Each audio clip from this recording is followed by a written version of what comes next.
Salam sejahtera untuk kita semua. Perkenalkan, nama saya Nina Putri Hayandai, Sarjana Sosiologi Magister Sains dengan NIDN 1108068702. Saya merupakan dosen tetap di Prodi Ekonomi Pembangunan, Fakultas Ekonomi dan Bisnis, Universitas Antarkusuma. Pada kesempatan ini, izinkan saya memaparkan pernyataan diri dosen dalam unjuk kerja Tridharma Perguruan Tinggi atau PDD UKT PT dalam bidang pengajaran sebagai salah satu syarat mengikuti sertifikasi dosen tahun 2006. Saya akan menyampaikan deskripsi mata kuliah yang akan saya ampu dan sesuai dengan bidang keahlian saya, yaitu mata kuliah Ilmu Sosial Budaya Dasar. Mata kuliah ini merupakan mata kuliah wajib untuk mahasiswa semester 2 dengan kode mata kuliah EKP 3306 dengan bobot 3 SKS. Perkuliahan ini dilakukan dengan 16 kali tatap muka dengan rincian 14 kali pertemuan pemberian materi, 1 pertemuan untuk UTS, dan 1 pertemuan untuk UAS. Dikarenakan mata kuliah ini merupakan mata kuliah tim teaching, maka saya akan mengajar di pertemuan ke-9 sampai dengan pertemuan ke-16. Mata kuliah ISBD akan membahas tentang RPS, kontrak perkuliahan, konsep dan ruang lingkup ISBD, manusia sebagai makhluk individu dan makhluk sosial, manusia sebagai makhluk budaya, konsep peradaban manusia, keberagaman dan kesetaraan sosial, nilai moral dan hukum, hubungan manusia dengan iptek, serta hubungan manusia dengan lingkungan, konflik sosial budaya, globalisasi terhadap kehidupan sosial budaya, multikulturalisme, pembangunan berkelanjutan, dan isu-isu sosial kontemporer seperti kemiskinan, hoax, AI, dan disrupsi digital. Yang terakhir, menyusun terkait solusi terhadap permasalahan sosial budaya. CPL Prodi yang dibebankan kepada mata kuliah ini adalah CPL 1, CPL 2, CPL 3, dan CPL 4. Dan CPL ini telah tertuang dalam RPS yang telah divalidasi oleh Ketua Program Studi dan Ketua Sistem Penjaminan Mutu Fakultas Ekonomi dan Bisnis. Capaian pembelajaran pada mata kuliah ini antara lain CPMK 1 yang menjelaskan tentang konsep dasar ilmu sosial, CPMK 2 menganalisis hubungan manusia dengan hukum, ilmu pengetahuan, dan teknologi.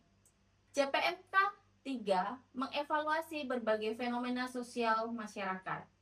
Dan yang terakhir, CPMK 4 merumuskan solusi terhadap berbagai masalah sosial berdasarkan nilai kemanusiaan. Dalam melaksanakan pembelajaran, ada 3 komponen proses pembelajaran yang saya gunakan, yaitu yang pertama delivery, yang kedua interaction, dan yang ketiga assessment atau DIA. Untuk delivery, biasanya saya akan memberikan materi dan RPS yang akan saya bagikan dalam grup WA kelas. Selain itu, ada juga presentasi interaktif yang dilakukan secara tatap muka, dan media pembelajaran yang biasa digunakan yaitu menggunakan PPT dan video dokumenter. Untuk interaction dilakukan dalam bentuk komunikasi 2 arah, yaitu komunikasi antara dosen dan mahasiswa seperti tanya jawab, diskusi, dan refleksi bersama. Dan untuk yang terakhir ada assessment atau sistem penilaian. Saya menggunakan pedoman akademik Universitas Antarkusuma, yaitu di mana ada komponen berkaitan dengan kehadiran dan partisipasi dengan bobot 10%, tugas individu 15%, tugas kelompok 15%, Presentasi 10%, kuis 10%, dan UTS 20%. UAS 20%. Sistem pembelajaran dalam mata kuliah ISBD adalah ceramah, interaktif, diskusi, problem based learning, diskusi kelompok, metode studi kasus, dan yang terakhir kolaboratif learning. Referensi yang saya gunakan dalam kuliah ini adalah berupa buku referensi, yang salah satunya adalah karya saya sendiri yang berkaitan dengan mata kuliah SBD, dan juga buku referensi karya para ahli lainnya. Berikut merupakan video proses pembelajaran untuk mata kuliah SBD dengan materi pertemuan ke-10 tentang teori konflik budaya. Mari kita simak. Anak-anak, bagaimana kabarnya hari ini? Alhamdulillah baik, alhamdulillah. Ada yang sakit? Tidak. Sehat semua ya, alhamdulillah. Jadi hari ini pertemuan kita ke-10. Nah, sebelum kita memulai pertemuan kita hari ini, kita mengambil sikap berdoa dan kita akan berdoa terlebih dahulu. Berdoa dimulai. Berdoa selesai. Oke, sudah siap kuliahnya? Ya. Siap ya. Oke, sebelum kita lanjut, Ibu mau absen dulu. Ada yang tidak masuk? Komplit ya? 8 orang. Oke, komplit ya. Oke, kalau begitu kita akan masuk ke materi pembahasan kita. Nah, sebelum kita melangkah lebih jauh, ini poin-poin yang akan kita bahas pada pertemuan kali ini. Yang pertama, ada definisi konflik sosial dan konflik sosial budaya. Ada juga faktor penyebab konflik, kemudian bentuk-bentuk konflik, ada juga akomodasi konflik, dampaknya, dan contoh kasus yang akan kita bahas di akhir. Nah, kemudian setelah itu nanti kita akan membentuk kelompok diskusi supaya teman-teman bisa berdiskusi sesuai dengan teori yang sudah kita pelajari. Nah, oke, sebelum kita masuk ke poin pertama, ya, definisi konflik, Ibu mau bertanya, apakah kalian ingat terkait dengan materi kita minggu lalu? Ada yang mau menjawab? Siapa yang menjawab? Saya. Oke, Salma. Terkait apa materi kita? Izin menjawab. Materi minggu lalu kita membahas tentang manusia dan lingkungan. Oke. Minggu lalu kita membahas tentang manusia dan lingkungan. Nah, di materi sebelumnya kita sedikit membahas terkait konflik antara manusia dan lingkungan. Nah, pertemuan kali ini kita akan memperjelas apa sih konflik yang terjadi. Bukan hanya antara manusia dan lingkungan, tetapi konflik antara manusia dan individu lainnya. Kemudian teori apa yang akan kita gunakan untuk menganalisa fenomena teori yang terjadi, begitu ya. Nah, kemudian ada yang masih ingat materi minggu lalu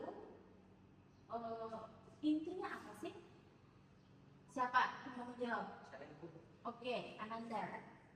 Materi minggu lalu adalah dari penonton masyarakat adat Dayak, khususnya dalam menjaga hutan melalui ritual adat.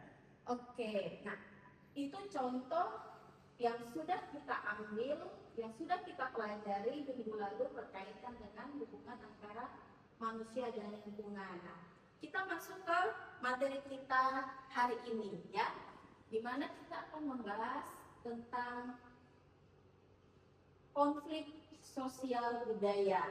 Ibu mau bertanya, adakah yang bisa menjawab apa sih yang dimaksud dengan konflik? Menurut kalian saja. Menurut kalian apa sih konflik itu? Ada yang bisa menjawab? Angkat tangan. Oke, Ari. Konflik adalah pertikaian atau perkelahian antara individu atau antara kelompok. Oke, menurut Hari, konflik adalah pertikaian antara individu maupun kelompok. Ada yang mau menambahin? Oke, sama. Oke. Konflik adalah perselisihan. Oke, menurut Salma, konflik adalah perselisihan. Oke, jadi pada prinsipnya konflik itu memang terjadinya gesekan antara dua belah pihak, dua belah kubu yang saling berlawanan dan memiliki kepentingan yang berbeda. Ya enggak? Kelompok A dan kelompok B memiliki kepentingan yang berbeda, akhirnya bergesekan dan menimbulkan konflik. Nah, itu secara garis besarnya. Bagaimana kalau kita lihat teorinya? Definisi menurut Sukanto dan Koser. Kalian bisa lihat di depan, mungkin Yoga bisa dibaca definisi konflik menurut Sukanto. Definisi konflik sosial menurut Sukanto itu adalah suatu proses secara individu atau kelompok yang berusaha untuk memenuhi tujuannya dengan cara menentang pihak lawan yang disertai kekerasan dan ancaman. Oke, menurut Sukanto, konflik adalah proses yang terjadi di mana kedua belah pihak itu memiliki tujuan atau kepentingan yang berbeda, tetapi ada ancaman, ada kekerasan yang timbul akibat dari konflik tersebut. Nah, kemudian kita lihat definisinya Koser. Koser ya melihat bahwa konflik itu merupakan perjuangan. Jadi bukan hanya konflik karena bedanya kepentingan, tetapi bentuk ada perjuangan, ada sesuatu yang ingin didapat, ya, dimana berkaitan dengan status, nilai status, kekuasaan dan sumber daya. Ya, jadi ada sesuatu yang ingin didapat dari situ. Nah, kemudian Koser juga melihat konflik itu dalam perspektif yang berbeda. Selama ini kita mengetahui bahwa konflik menjadi sesuatu yang positif untuk masyarakat yang berkonflik. Begitu. Salah satunya apa? Mempererat hubungan anggota komunitas yang akan melawan. Misal komunitas A sama komunitas B berkonflik. Kemudian dalam perspektifnya Koser, komunitas A ini akan memiliki dampak yang positif karena mereka bersatu untuk melawan kelompok B. Begitu, bisa dipahami ya? Oke, kalau begitu kita lanjut. Nah, dalam konteks sosial budaya konflik, kita bisa lihat bahwa adanya pertentangan, ya, pertentangan atau pertikaian terjadi antar dua kelompok karena apa? Karena adanya perbedaan nilai, perbedaan norma, perbedaan kepercayaan, tradisi serta kepentingan. Ya, ini yang terjadi dalam komunitas adat biasanya. Nah, nanti di akhir kita akan lihat contoh-contohnya ya. Sampai di sini ada yang bertanya dulu? Paham materinya? Paham. Oke, kalau begitu kita lanjut. Nah, faktor penyebab konflik. Di sini kita akan melihat dua tokoh besar. Yang satu Surjono Sukanto, beliau merupakan tokoh sosiologi yang memang ekspor ya untuk melihat fenomena sosial di masyarakat, khususnya yang berkaitan dengan konflik sosial.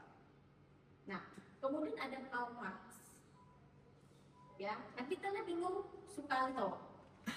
Sukanto melihat bahwa ada tujuh penyebab konflik, di mana kalian bisa lihat yang pertama adanya perbedaan kepentingan, yang kedua perbedaan ideologi, yang ketiga adanya perbedaan nilai dan norma. Nah, sebelum lanjut, Ibu mau tanya, kalian tahu nggak ada berapa norma sosial yang berlaku di masyarakat? Ada yang bisa menjawab? Norma yang ada di Indonesia itu ada 4, Bu. Oke, 4 apa saja? Pertama itu agama, yang itu bersumber dari Tuhan. Oke. Lalu yang kedua itu ada kesusilaan, Norma kesusilaan. itu dari Ibrani. Oke. Lalu yang ketiga itu ada kesopanan, Kesopanan. itu dari kebiasaan biasanya, Bu. Oke. Lalu yang terakhir itu ada hukum. hukum ini dari negara. Dari negara. Terima kasih, Bu. Oke, terima kasih Yoga. Jadi Indonesia ya, kita mengenal 4 norma. Nah, jika 4 norma ini dilanggar, menurut Sukanto itu akan menimbulkan konflik di masyarakat, begitu ya. Nah, kemudian ada kurangnya komunikasi dan prasangka. Jadi miskomunikasi itu sangat berbahaya sekali. Ya, miskomunikasi antar kelompok itu sangat berbahaya sekali. Dan itu akan menimbulkan gesekan, kecurigaan, kemudian organisasi uzon ya antar kelompok, dan itu berdampak negatif. Kemudian kita lihat perbedaan sosial budaya. Yang berikutnya ada perubahan sosial yang cepat. Nah, perubahan sosial itu kan kalau kita tahu sebenarnya perubahan sosial itu pelan ya, dia perubahannya pelan. Tetapi ketika perubahan itu berlangsung dengan sangat cepat, masyarakat itu sulit untuk beradaptasi. Nah, kesulitan masyarakat untuk beradaptasi itu yang akan pada akhirnya menimbulkan konflik, baik konflik secara individu maupun konflik kelompok, antar kelompok. Nah, kemudian yang terakhir, menurut Sukanto ada ketidakadilan. Nah, ketidakadilan ini kita bisa lihat ada ketidakadilan sosial, ketidakadilan ekonomi, dan ketidakadilan politik. Ketidakadilan ini berkaitan dengan akses yang dimiliki oleh masyarakat. Kenapa bisa berkonflik? Karena mungkin hanya komunitas-komunitas tertentu yang bisa memiliki akses terhadap misalnya sosial, terhadap ekonomi, terhadap politik. Begitu ya. Nah, sampai di sini bisa dipahami materinya? Bisa ya? Oke, kalau begitu kita akan lanjut ke Marx. Ya, bergeser sedikit, kita akan melihat bagaimana Marx memberikan pemikirannya berkaitan dengan faktor penyebab konflik. Kalian bisa lihat di depan, Marx ini kan bicara bahwa konflik itu terjadi karena adanya perbedaan kelas sosial. Seperti kita ketahui bahwa Marx ini kan membagi masyarakat ke dalam 2 golongan kelas. Kelas pertama itu mereka yang memiliki modal, kelas kedua adalah masyarakat buruh atau pekerja. Nah, ketika gap jarak antara pemilik modal dan pekerja ini terlalu jauh, ya kan? Ini bisa menimbulkan kedengkian, iri hati, kecemburuan. Hal ini bisa menyebabkan konflik. Ya tidak? Nah, kemudian ada eksploitasi, di mana kalau dalam perspektifnya Marx, kita melihat bahwa pemilik modal itu mengeksploitasi kaum buruh dengan sangat masif. Misalnya mereka disuruh bekerja 24 jam dengan upah yang sedikit. Kemudian tidak ada jaminan kesehatan, tidak ada jaminan asuransi lainnya. Nah, itu kan dapat menimbulkan konflik. Nanti pada akhirnya ya, kita masuk dulu yang ketimpangan ekonomi. Jarak itu semakin besar antara si kaya dan si miskin, antara pemilik modal dan pekerja, itu bisa menyebabkan apa? Konflik. Konfliknya kenapa? Ya karena masyarakat yang bekerja atau buruh ini akan merasa disolimi, merasa mereka tidak dihargai sebagaimana mereka bekerja. Yang seharusnya mungkin mendapatkan upah yang layak, dia tidak mendapatkan cuti, mendapatkan asuransi dan lain sebagainya. Tetapi hak-hak yang harusnya mereka dapat itu tidak terpenuhi dengan baik. Akhirnya mereka melawan. Muncullah istilah perjuangan kelas menurut Marx. Ya, muncul istilah perjuangan kelas. Masyarakat kaum buruh bersama-sama bisa demo, ya enggak? Melakukan demo, melakukan aksi atau kegiatan mungkin bisa ke arah yang anarkis, begitu. Nah, sampai di sini bisa dipahami materinya ya. Ini adalah faktor penyebab konflik menurut Sukanto, dan Marx. Kita lanjut ke slide berikutnya. Nah, bentuk-bentuk konflik, ya, bentuk-bentuk konflik. Ini ada Sukanto, Dahrendorf, dan Koster, ya. Nah, kalian bisa lihat bahwa Sukanto mengatakan bahwa konflik itu konflik pribadi, rasial, antar kelas, konflik politik, dan konflik. Kemudian Dahrendorf juga menyebutkan bahwa ada 4 konflik. Siapa? Mosak, coba dibaca. Pertama itu konflik antara sosial. Oke. Yang kedua konflik di antara kelompok sosial. Oke. Yang ketiga konflik di antara satuan sosial. Yang terakhir yang keempat yaitu konflik antar kelompok yang terorganisasi dan tidak terorganisasi. Oke, ini menurut Dahrendorf. Nah, kemudian yang terakhir menurut Koster. Menurut Koster, konflik itu ada 2, yang realistis dan tidak realistis. Nah, bedanya di mana? Realistis ada tujuan yang mau dicapai, seperti perjuangan kaum buruh tadi, ya kan? Nah, kalau non realistis itu ya untuk melampiaskan kemarahan aja. Salah satunya yang sering terjadi adalah bullying di media sosial. Oke? Kita lanjut. Nah, setelah kita mempelajari apa itu konflik, jenis-jenisnya, bentuknya, kita akan melihat akomodasi konflik atau cara-cara untuk menyelesaikan konflik. Ya, cara-cara untuk menyelesaikan konflik itu ada 6. Yang pertama koersi, yaitu penyelesaian konflik yang berupa ancaman. Jadi yang berkuasa yang akan memenangkan konfliknya begitu.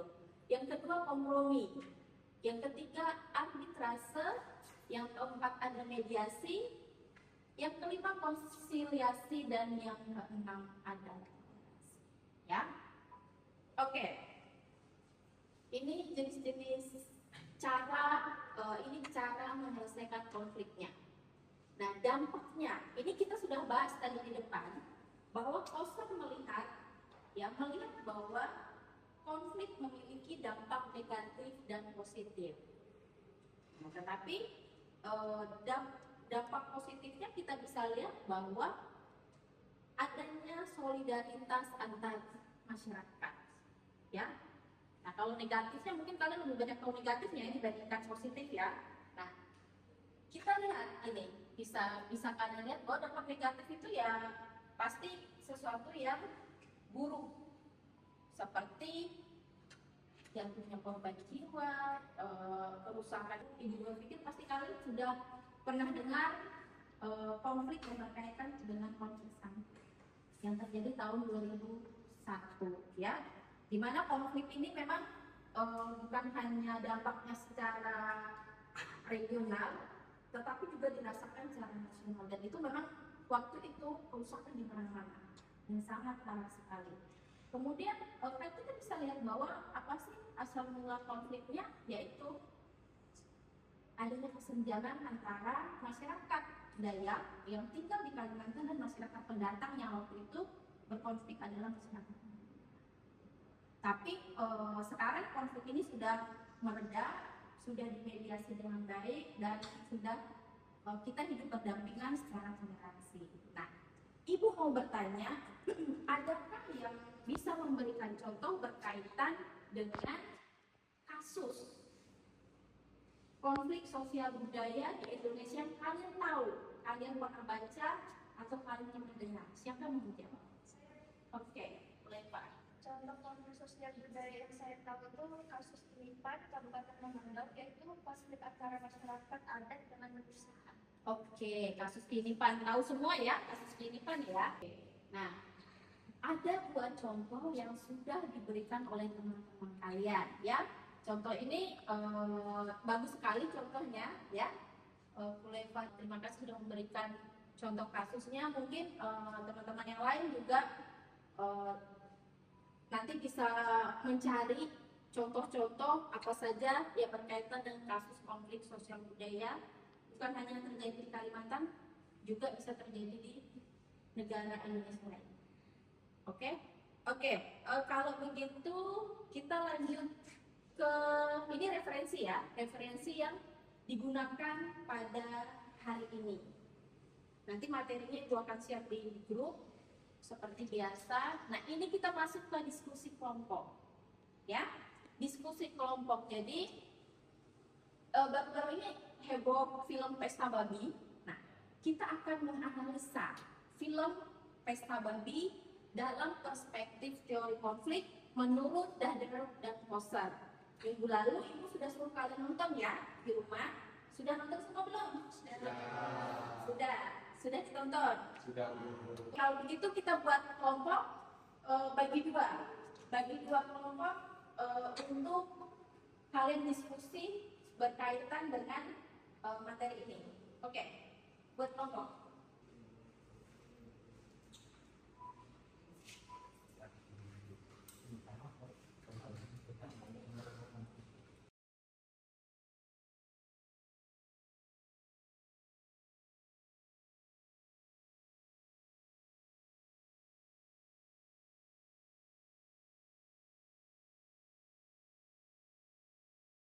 Oke, selesai sudah waktu diskusi. Ibu ingin kalian satu persatu menyampaikan opininya terkait dengan analisis studi kasus film Pesta Babi. Dalam film dapat dipahami sebagai akibat dari ketimpangan otoritas dan distribusi kekuasaan. Kelompok yang memiliki posisi lebih dominan cenderung menentukan aturan atau norma sosial, sementara kelompok lain berupaya mempertahankan hak, identitas, atau kepentingannya. Dengan demikian, konflik merupakan konsekuensi dari hubungan kekuasaan yang tidak seimbang. Oke, kelompok satu, aplaus dulu untuk kelompok satu. Opininya berdasarkan teorinya dan Dahder maupun teorinya Moser. Nah, jika demikian,